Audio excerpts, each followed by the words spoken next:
আর ডিম সিদ্ধ হতে দিয়েছি। আমার ডিম আর আলু সিদ্ধ হয়ে গেছে, এখন ছাড়িয়ে নেব। ডিম ছাড়ানো হয়ে গেছে, এভাবে এবার কেটে নেব। ডিমগুলো কাটা হয়ে গেছে, এবারে আমি সিদ্ধ আলুটা ভালোভাবে মেখে নেব। আলুটা মাখানো হয়ে গেছে, এবার আমি কড়াইতে তেল দেব। কড়াইতে এবারে তেল দিয়ে দেব।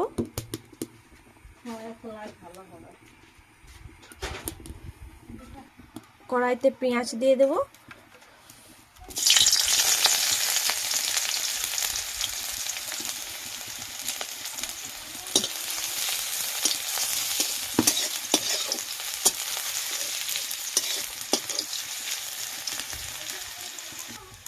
পেঁয়াজ ভাজা হয়ে গেছে, এবারে আমি মশলা দেব।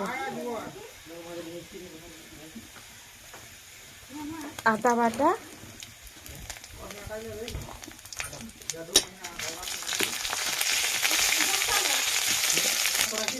অল্প জিরা বাটা,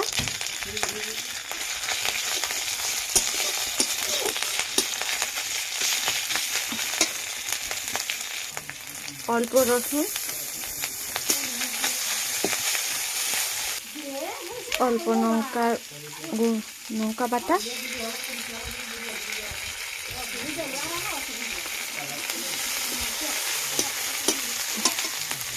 এবারে হলুদ গুঁড়ো দিয়ে দেবো, অল্প হলুদ গুঁড়ো।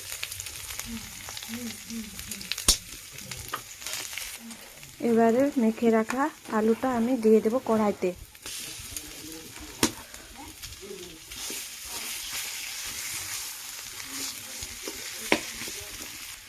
অল্প লবণ দেব,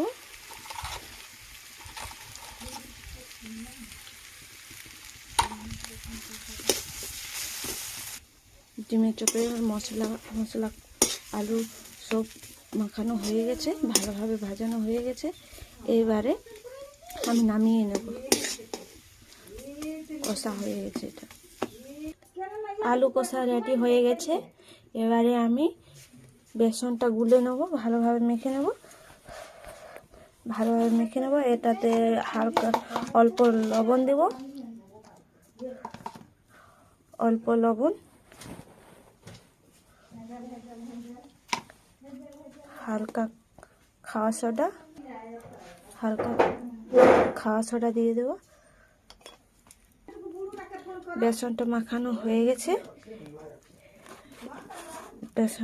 হয়ে গেছে, এবারে আমি ডিমগুলো একটা একটা করে মশলা দিয়ে দেবো। আমার ডিমগুলো মশলা দেওয়া হয়ে গেছে, আলু মাখা মশলা। এবার আমি একটা একটা করে বেসন ডুবিয়ে দিয়ে দেব। তেলটা গরম হতে দিয়েছি,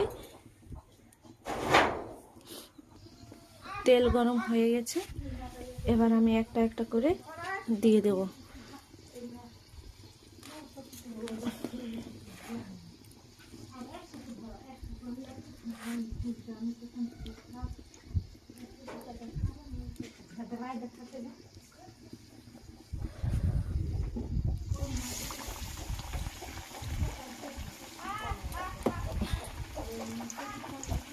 আগে দেখে নেবো কেমন হচ্ছে না হচ্ছে।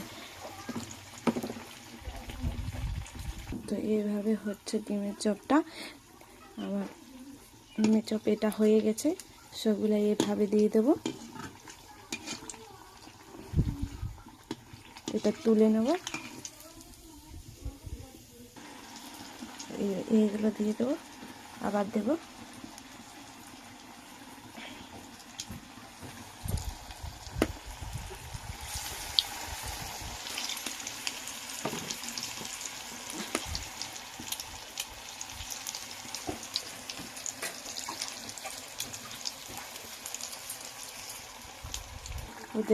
দেখো বন্ধুরা কীরকম ফুলছে, দারুণ হয়ে যাচ্ছে।